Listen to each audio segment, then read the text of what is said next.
If you're building or scaling a niche job board, this one's for you. I'm joined by Elizabeth Willetts, founder of Investing in Women, a job board for flexible and part-time roles. She bootstrapped it from a £5,000 redundancy payout to a profitable platform with 70,000 plus candidates. We dive into growth, monetization, SEO, and why mission-led boards still need sharp commercial thinking. Let's get into it. Elizabeth Willetts, welcome to the show. Thank you so much for having me. An absolute pleasure, absolute pleasure. Really, really excited to have this conversation with you today. So let's jump straight in. Can you tell me a little bit about your background and what led you to creating, founding, launching, Investing in Women? Yeah, so my background is recruitment. I think we've been in recruitment a similar amount of time. I started in recruitment in 2007, so the year before the credit crunch, and worked for one of the largest recruitment companies in the world. I recruited recruited accountants to work in banks, and I had a brilliant start in recruitment. I absolutely loved it. I felt like a duck to water. It was, you just feel like you've come home. Yeah. And I felt like I'd been, I hadn't really enjoyed school or university. And then I was so lucky to get a job that I just, as soon as I started, I was like, oh my gosh, this is amazing. This is for me. And, you feel like I felt like a butterfly. I suddenly like bloomed and had a brilliant year. I won, I was that good. I won a platinum, they called them platinum places. And the top performers, we all went to Monaco. And then while we were at Monaco in September 2008, the day we were due to come back, Lehman Brothers crashed. And we were all sat there in the lobby. It was a bit cloudy. It had been a beautiful weekend. It was a cloudy Monday in Monaco, and we were like, yeah, I think this is the last time we do a trip like this for a while. And then recruitment got a bit difficult for quite a few years, but I was, I stuck it out. I got promoted. I managed a team, and then I eventually left in 2015 to move in-house and went to one of the big four and worked as one of their in-house recruiters.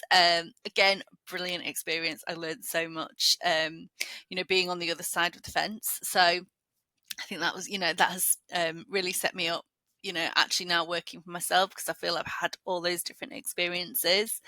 But like a lot of people, I was made redundant in the pandemic. It was September 2020. Obviously, the world didn't know what was happening. I was due to come back from maternity leave and basically didn't, because I was let go. And my children were 1 and 3 at the time. I really wanted a part-time job.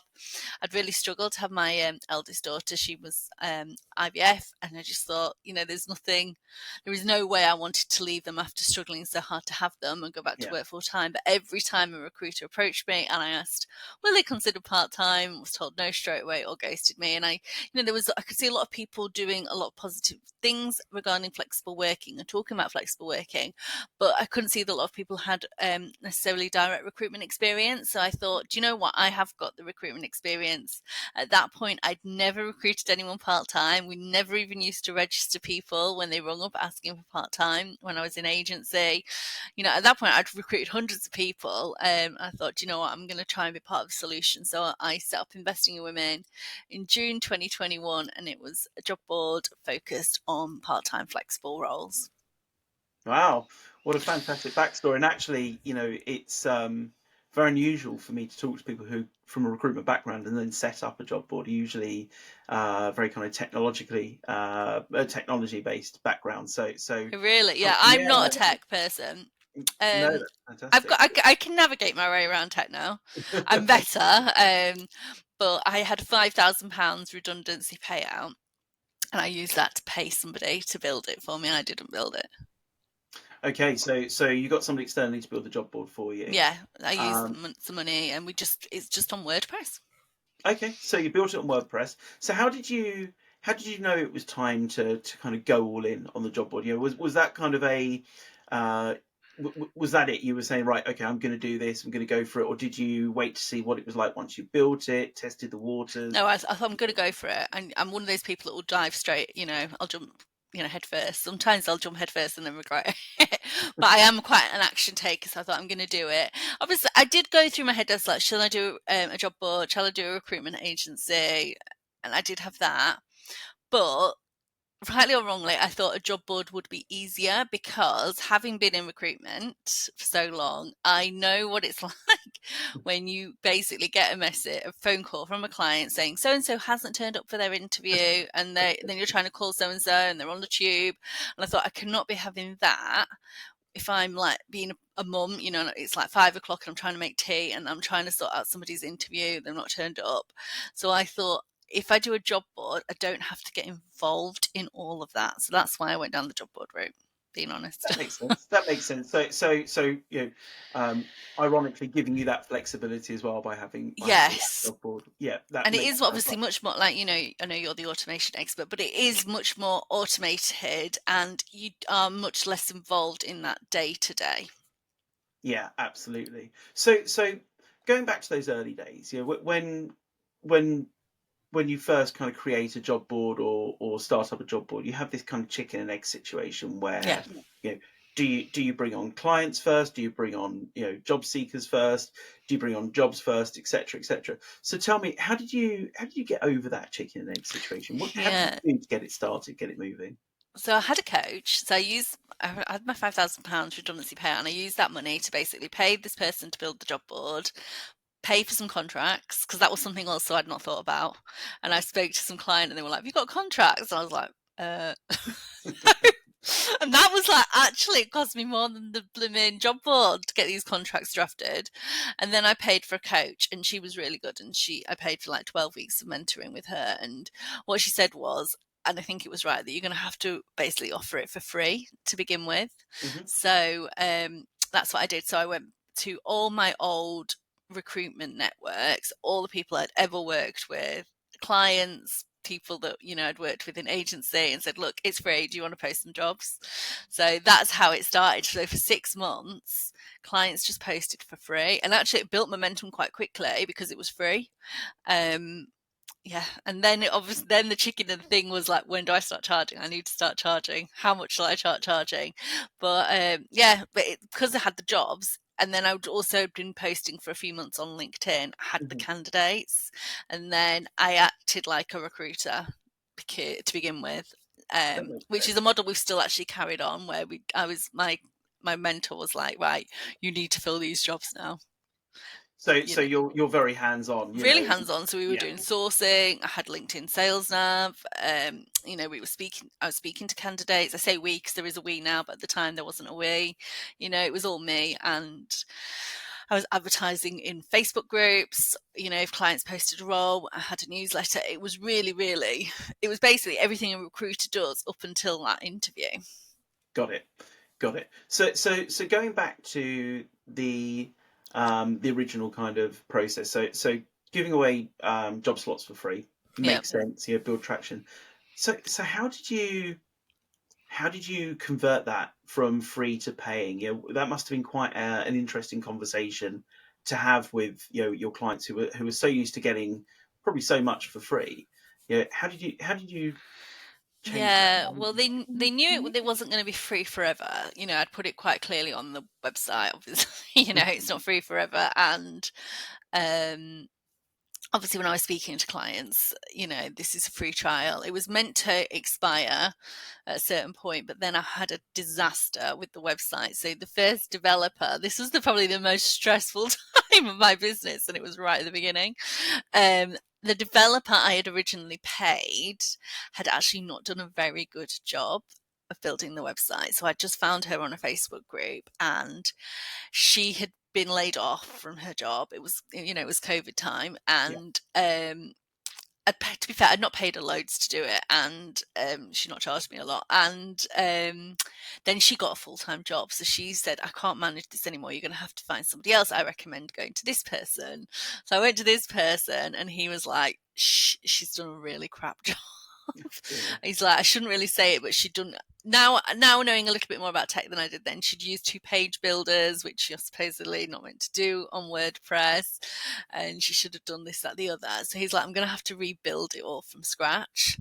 So that was then a nightmare because he wasn't actually very good either. But actually, then it led me to somebody else that ended up taking over, and I've been with him ever since, and he was good. But the whole point is I was meant to start charging clients the beginning of September, and it didn't really happen until end of October.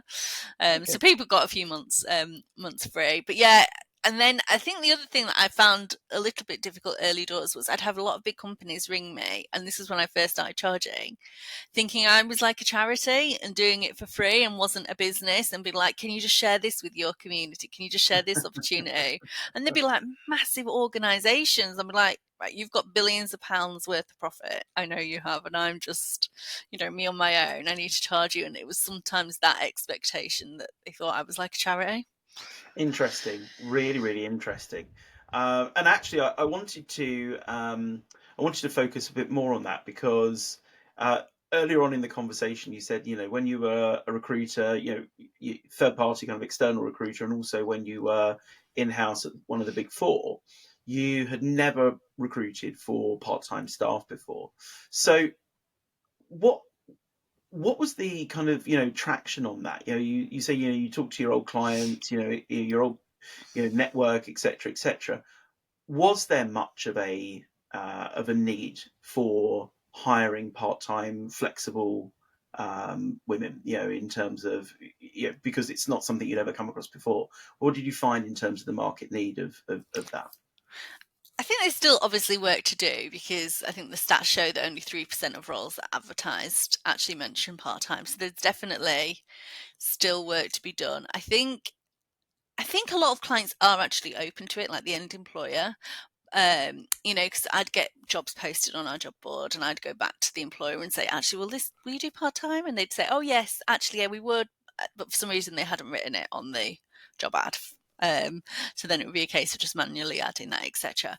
But I think the thing about part time and why it's not an attractive commercial proposition for a lot of recruitment agencies is because it's the same amount of work for potentially a lot smaller fee, because recruitment agencies charge a fee based upon the candidate's salary. And if a candidate's getting offered a part-time pro-rated salary, it's potentially a pro-rated fee for exactly the same amount of work. So a recruitment agency is never going to push that, and therefore they're never going to mention it to the employers, and it's just then the assumption that everything is full-time because of that.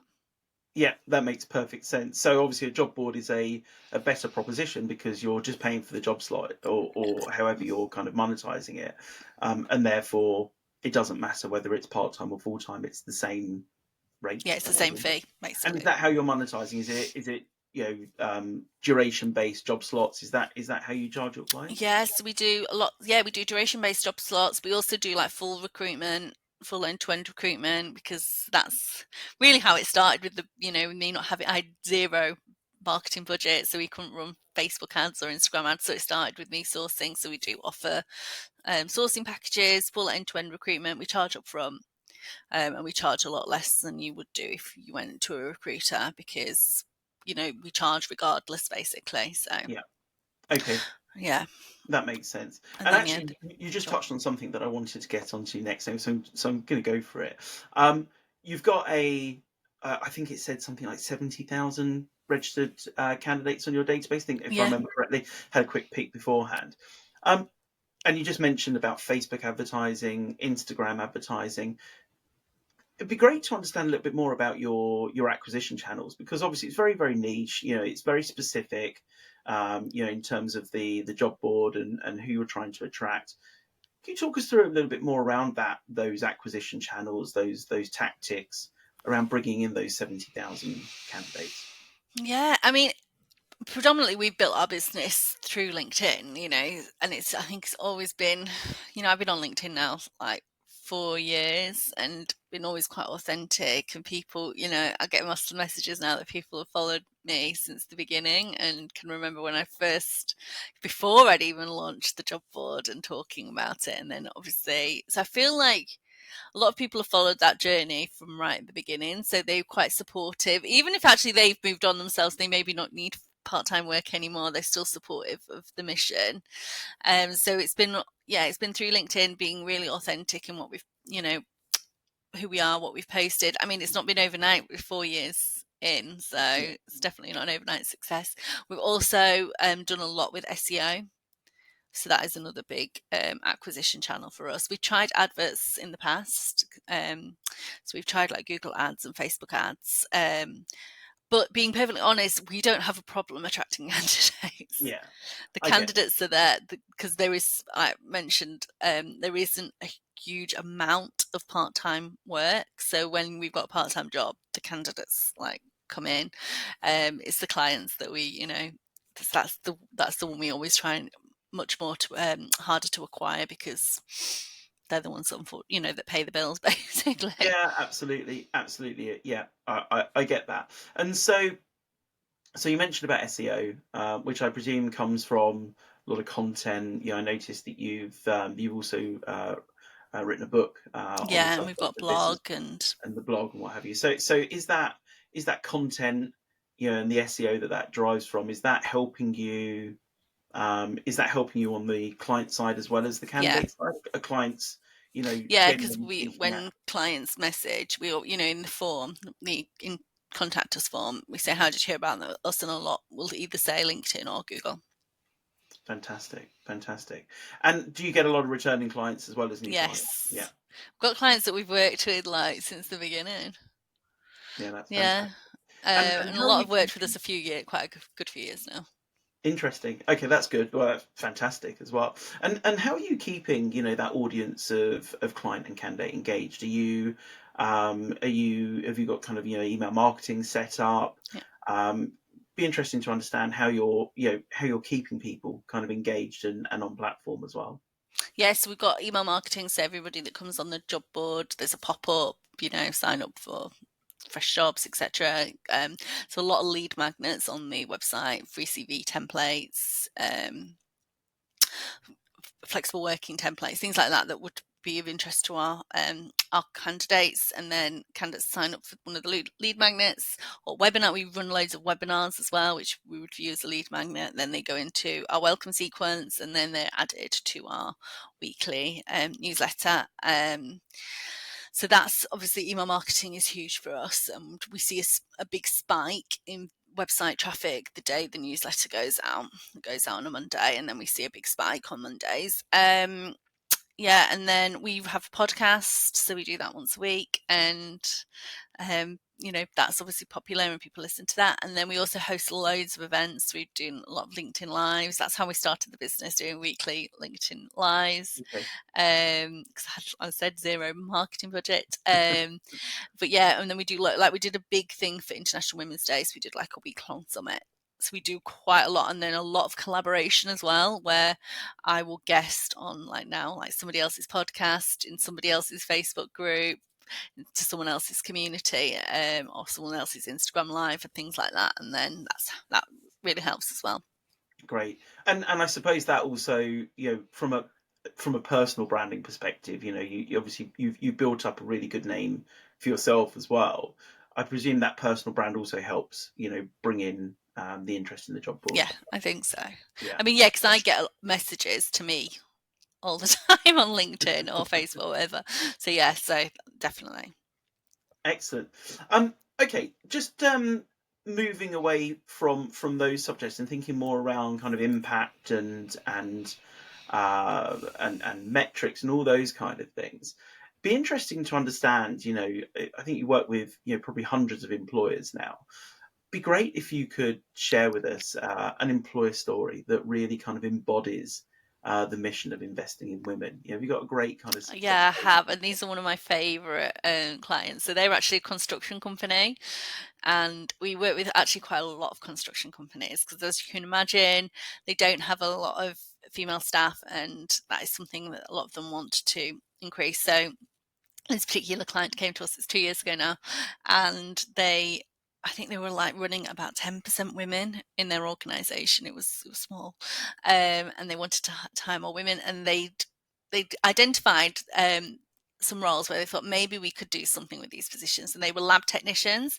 And what they do is they produce mortar and cement and things like that. So the Mhm. lab technicians are the ones that actually test that mortar, they test that cement, make sure it's up to standard. They, that goes out with like a 25, 30-year warranty, etc. And it's in a lab, but the lab's actually in a plant. It's not like a medical lab or anything like that. So it's not actually the most glamorous of settings. So they came to me, they'd never had any women that had worked in this particular lab, and they had 2 vacancies, and they said, do you know what we want to do? We're going to split these 2 vacancies into 4. So we're going to make them all part-time, and we're going to see if that helps attract women. And we're going to put that you don't need experience. It's going to be like a retraining opportunity. You can do this in school hours, etc. So yeah, so we just completely from having had it before where it would have been full time, you'd needed to have this experience. It now became retraining opportunity, part-time school hours, and we were inundated with applications for it. And we did the full end-to-end recruitment for them. And what was brilliant was they hired 4 women, and also what they also said, and I hadn't even tricked them, but then they said also everyone had like a different ethnic background as well. So it was like a really diverse team. They're still there now, and like I said, we're nearly 2 years on, and that is something that I think really embodies what we're trying to do, in that actually can some jobs, I get a lot of clients say they want to hire more women, but then they make no adjustments whatsoever to Yeah. those jobs or their recruitment process in roles where they have obviously never hired a woman before, and so there is a disconnect. Whereas this client was so bought in, was so willing to change, and that's something I'm really proud of. And one of the women has actually had a promotion now as well. Fantastic. Well, what a fantastic success story, and an industry that's probably quite traditionally male oriented, Yeah.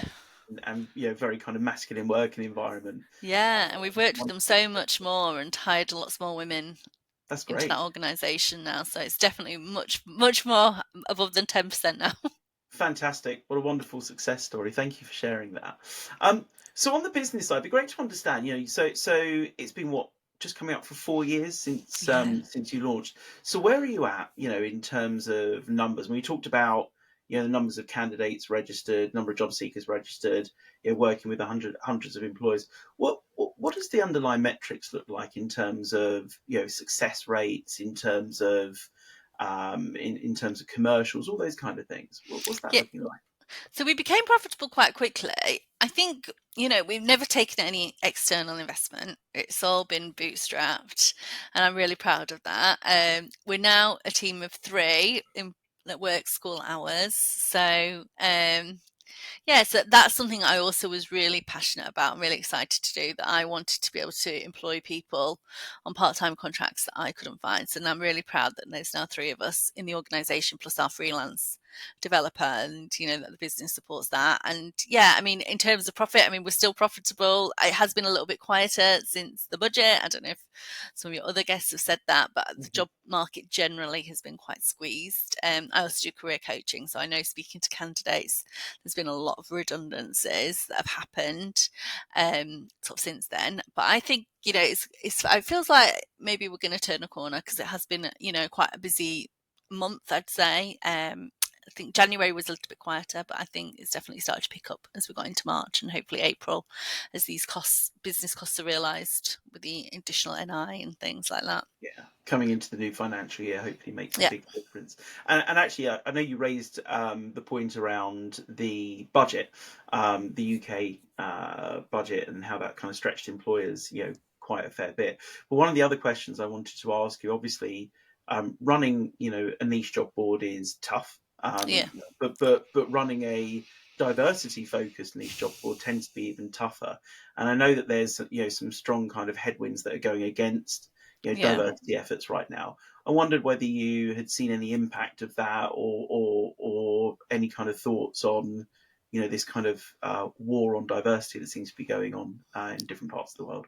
Yeah, I mean, there has been. It was quite funny. A DE&I coordinator role added to the job board last month, but the client didn't want to call it that because she was worried it was a little bit political, so we had to call it something else. So Interesting. that was quite an interesting thing. And then, yeah, and then we've actually changed all the messaging that we have now on our sales page and in our sales brochure. So it's less fluffy. It's less, this is a really good thing to do. It's more like, this actually makes much more business sense for you. It's much more commercially, savvy, because if you hire part-time staff, it's no longer, oh, this is the right thing to do. It's actually, if you hire part-time staff, you could reduce your payroll by 30%, your payroll costs. So therefore, you're more likely to increase your profit.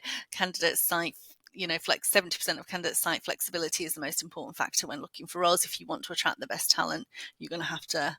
So it becomes much more of a commercial decision for businesses rather than it's just the right thing to do. Even if it is the right thing to do, we've had to change that messaging to adapt That's to that. interesting, but it makes perfect sense, but that is quite interesting as well. Okay, so one of my kind of favorite questions to ask guests is, what are some of the key lessons that you've learned as a job board founder that would surprise other job board founders and leaders? Oh my God. Hello. I mean, I think the main one was it's so much harder than I thought it was. I honestly thought this is going to be easy. It's going to be so much easier than being a recruiter. And yeah, definitely not easier. Different. Definitely not easier. And yeah, I think it's harder than it looks. I think you need to have, I wasn't a brilliant techie person. I don't think you can do everything actually being a job board. So I think if you're a techie person, then you probably need more support with the marketing or something like that. It's very hard to do this all by yourself and, to get that traction. And when there's such big job board players that we know about LinkedIn, Indeed, Monster Jobs, Total Jobs. So yeah, I think it probably requires more investment. Whether you bootstrap or not, then maybe if you just set up as a normal recruitment agency and you could just do it, a one person on your own with a phone, because there is so much more complexity to it. Yeah, I get that. So if you were kind of going back 4 years, to kind of the very beginning, if you're able to kind of talk to yourself 4 years ago, what advice would you give yourself? I think I'd still go for it because I've done so much more than just recruitment, because I got a book deal, which was amazing. I've got a podcast. We do other things that isn't just recruitment. We've done consulting. We've done the career coaching. So there's a lot that we do that isn't just the recruitment. And I think if I'd just done normal recruitment agency, I probably wouldn't have had the platform that I have to be able to do all the other stuff. So I think go for it. I think, it's not one of these that we're definitely not millionaires, it's not like, maybe would have been more profitable if we'd have been like a recruiter, but I think all the other experiences more than make up for that. Excellent. Well, while we're on that subject, why don't you tell us a little bit about your book, Flex? I think Flex, yeah. So yeah, so that was so random. I was offered that. It was last November 2023. I got an email when I was in the car working while my daughter was doing a craft lesson, and I thought it was a spam, and I just was like, this is a joke. I didn't respond, and then a few days later I thought, oh, maybe. So I wrote back, and it was genuine. So the book, that was a lot of work, because I had 6 months to write it, which isn't actually a lot to write 50,000-60,000 words. And then it was launched in January, and it's basically a career manual for anybody. I think for anybody, whatever they're at in their job search. So it starts off, the early chapters are all about how to define what you want, basically. So what your strengths, and really I believe that people enjoy what they're good at. So how do you define your strengths? Then your values, what's your measure of success, and then you sort of know then what to work towards. So then if advice on how to make a career pivot, if you have found that you're working in the completely wrong field, or how to skill stack. So if you're in the right job, how to get further along. And then there's loads of chapters on CVs, LinkedIn, networking, interview prep, even a chapter on starting a business. Fantastic. Yeah.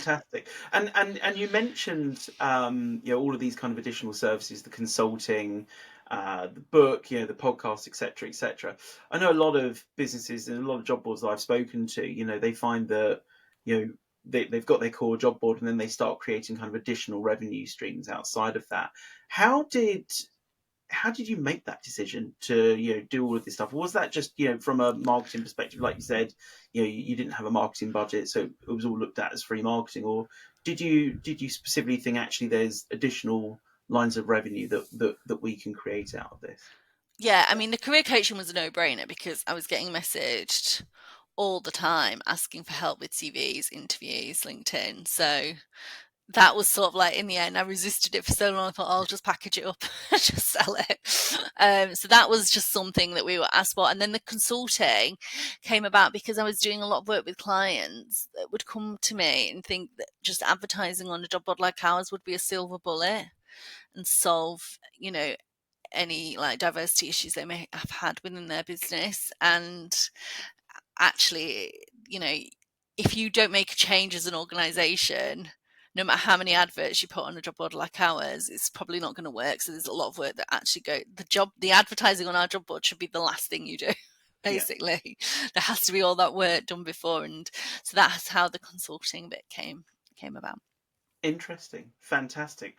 Well, thank you so much for joining me today. Where can people find you if they want to get in touch with you? Oh, thank you for having me. So I'm mostly on LinkedIn. So it's Elizabeth Willetts on LinkedIn. You can obviously visit our website as well, which is investinginwomen.co.uk. Well, fantastic. Elizabeth, thank you so much for your time and sharing your story and your experience. It's been an absolute pleasure speaking to you today. Oh, thank you for having me. Thank you.